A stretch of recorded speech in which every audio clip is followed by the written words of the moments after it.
Hello everyone, so today I'm going to show you guys how to uninstall EA Origin app on Windows 10. Alright, so this is going to be an easy tutorial.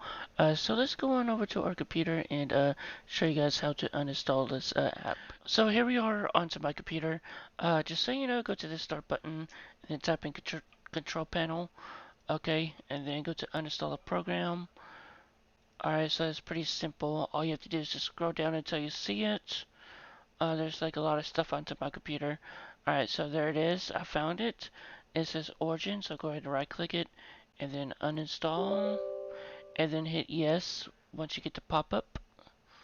Okay, and then if you get this message, just go ahead and hit uninstall and then just keep going. And then there we go.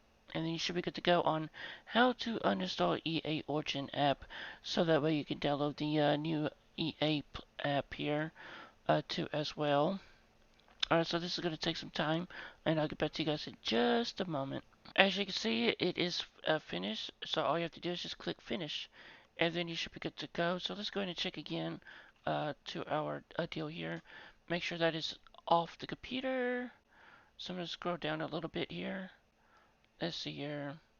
There's Okay, so it is uninstalled off of my computer. So, yep, you should be good to go on how to uninstall this EA app. And if you guys have any questions or comments, just let me know. And I think that's pretty much it today. And I want to say thanks for watching, and see you later.